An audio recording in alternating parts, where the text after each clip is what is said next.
Senora Rusniak, wife of famed substitute teacher Mr. Senora, has been teaching here for 34 years.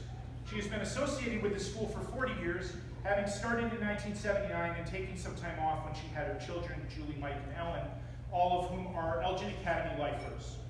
It is not coincidental, by the way, that all three of her children are educators. It is the family business, and this entire area has benefited from it in ways that are characteristic of both the individuals they are and the caring, compassionate people they have been raised to be. It's always fun for me to look at transcripts in preparing remarks for this event. I won't make the joke that in this case it was actually mimeographed because, in fairness, it was clearly a photocopy of a mimeograph. And I did notice that in the midst of a fairly accomplished academic career, Senora did receive a C in a class that was called Social Disorganization. Kathy, having walked by your room earlier today, I certainly feel comfortable telling them that you have mastered the content. Kathy's leaving is particularly personal for me. Some of you may think that is because Senora was here when I first came in 1993. You may think that is because she has been such a mentor to me, especially helping me understand the most conducive environment in which to pen an advisor letter, which often involved a trip somewhere that I'm not going to mention, a reputable establishment just a short walk down the hill. You may even think it is because of her tremendous devotion to service, something that has impacted all of us. Actually, it's none of those things. While all true, those are not the reasons why it is personal for me. The fact is that this is personal because it strikes right at my ability to make a living. Why is that? Well, starting in the mid-90s, back before the Ryder Center and cell phones, often right there on the stage behind me, there was a lucrative faculty pool each year to bet on the exact number of minutes and seconds before Kathy would start crying in presenting the Community Service Award. I made quite a few dollars in my youth betting other faculty members on the under, for those of you who know gambling parlance. Kathy, thank you for funding my graduate school program. I could not have done it without you. But on a more serious note, what do those consistent, albeit lucrative tears mean? They are the tears of someone who is truly moved by others.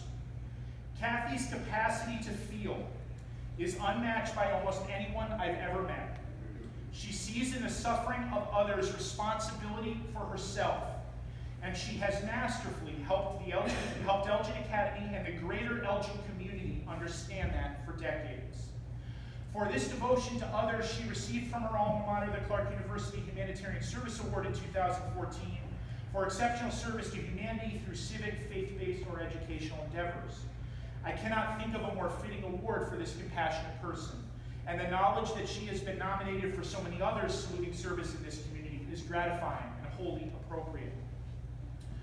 Kathy has taught Spanish for all of those years, bringing to life a language and culture for generations of students, who, for example, doesn't enjoy each year's lengthy two-month-long celebration of the Day of the Dead, for which she even has a pair of skeleton earrings and seems to have more skeleton pencils than I knew existed.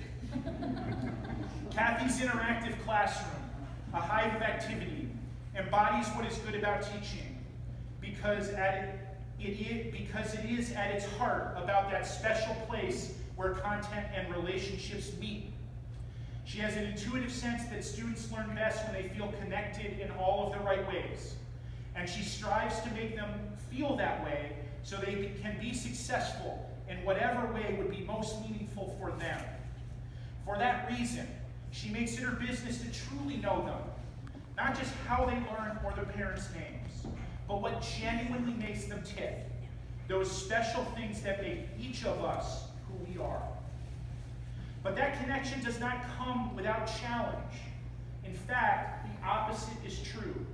You cannot help but feel challenged by Kathy's mere presence, because she has done so much for so many in our school, in Elgin, and around the world. That's appropriate.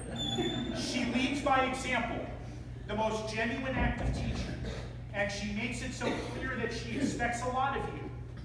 It is likely, in many cases, that she expects more from you than you expect from yourself. I happen to think that is why so many students seek her counsel in the Learning Center, or why so many alums stream back, or connect via social media, or why so many colleagues ask your thoughts. If Senora is proud of what you've accomplished, that means you've genuinely done something. It means that you've actually accomplished something. And more importantly, it means you've done something good for someone else. That is the highest compliment one can be paid. And Elgin Academy is shaped in that image. It will forever be that way due in part to Senora's influence. Kathy, thank you for being such a mentor, colleague, friend, and servant for so long and for so many. Thank you on behalf of the generations of students who have benefited from your love of language and your aptitude for it, your care for them as individuals, and your insistence that they think of others above themselves. Please come forward and accept this small token of our appreciation for all you have done.